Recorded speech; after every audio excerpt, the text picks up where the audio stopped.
हमारे देश में तमाम पार्टियों की सरकारें आई, तमाम लोग प्रधानमंत्री बने, लेकिन वो लोगों को 24 घंटे बिजली उपलब्ध नहीं करवा पाए, 24 घंटे साफ पानी उपलब्ध नहीं करवा पाए और इसीलिए आम लोगों को जनरेटर्स लगाने पड़े, इन्वर्टर्स लगाने पड़े, पीने के पानी का, साफ पानी का इंतजाम खुद करना पड़ा। अलग अलग सरकारें आई, लेकिन वो आम आदमी को सुरक्षा नहीं मुहैया करवा पाई, इसलिए लोग प्राइवेट सिक्योरिटी गार्ड्स रखने लगे। हमारे देश में सरकारें लोगों को अच्छी शिक्षा मुहैया नहीं करवा पाई, इसलिए लोगों ने पब्लिक या प्राइवेट स्कूल बनवा लिए और अपने बच्चों को प्राइवेट स्कूल में भेजना शुरू कर दिया। देश की सरकारें लोगों को अच्छे अस्पताल नहीं दे पाई, जिसकी वजह से आम लोगों को प्राइवेट अस्पताल जाना पड़ा। अगर सरकारी अस्पतालों में भी उतनी ही सुविधा मिलती तो शायद प्राइवेट अस्पतालों की जरूरत ही न पड़ती।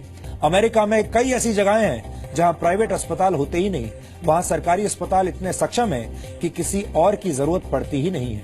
इसी तरह हमारी सरकारें अपने लोगों को परिवहन का अच्छा साधन नहीं दे पाई, यानी पब्लिक ट्रांसपोर्ट नहीं दे पाई और इसीलिए लोगों को अपनी खुद की कारें खरीदनी पड़ी।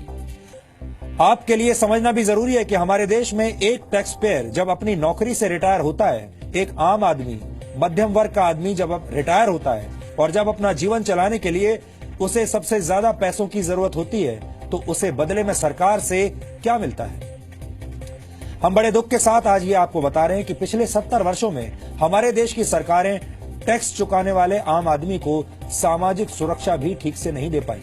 आज भी आम आदमी अपनी हर तरह की सुरक्षा के लिए खुद ही जिम्मेदार होता है। अपने बुढ़ापे के दौरान एक सामान्य जीवन के लिए उसे खुद ही सारी बचत करनी होती है।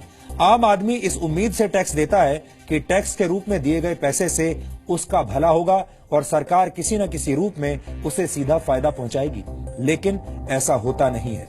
तमाम नेता और राजनीतिक पार्टियां आम आदमी द्वारा, शरीफ आदमी द्वारा दिए गए टैक्स का राजनीतिक इस्तेमाल करती हैं, अपनी राजनीति के लिए इस्तेमाल कर लेती हैं। टैक्स के पैसों से वोट हासिल करने के लिए लोगों को तरह तरह की सब्सिडीज दी जाती हैं।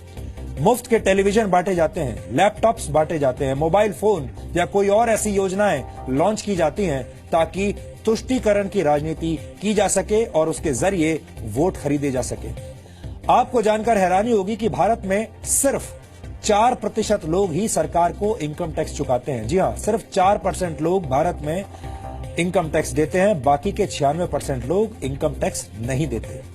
वर्ष 2014 और 15 में देश के सिर्फ 5 करोड़ 17 लाख लोगों ने ही इनकम टैक्स चुकाया था।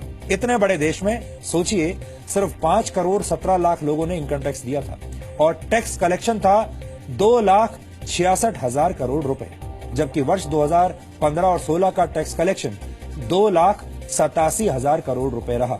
अब मान लीजिए कि अगर भारत में 20 या 25 करोड़ लोग टैक्स देने लगे तो देश की टैक्स कलेक्शन भी कई गुना बढ़ सकती है और फिर सरकार टैक्स के पैसे को देश के विकास में लगा सकती है।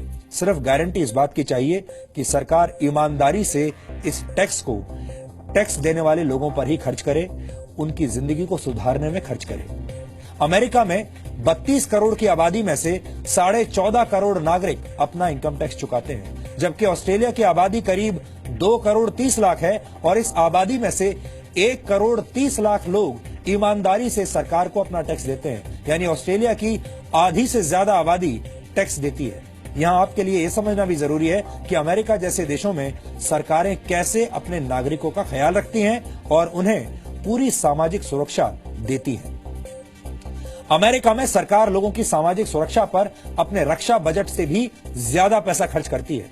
अमेरिका का 2016 का रक्षा बजट 580 बिलियन अमेरिकी डॉलर्स यानी करीब 40 लाख करोड़ रुपए का है, जबकि अमेरिका का सन 2016 का सोशल सिक्योरिटी का खर्च 916 बिलियन अमेरिकी डॉलर यानी 63 लाख करोड़ रुपए का है। अमेरिका में रिटायरमेंट के बाद किसी भी व्यक्ति की पूरी जिम्मेदारी सरकार की होती है। अमेरिका में सोशल सिक्योरिटी के लिए कर्मचारियों पर अलग से टैक्स लगाया जाता है और इस टैक्स का इस्तेमाल नागरिकों को सामाजिक सुरक्षा देने के अलावा कहीं और नहीं हो सकता। उससे आप वोट नहीं खरीद सकते, उससे आप तुष्टीकरण की राजनीति नहीं कर सकते।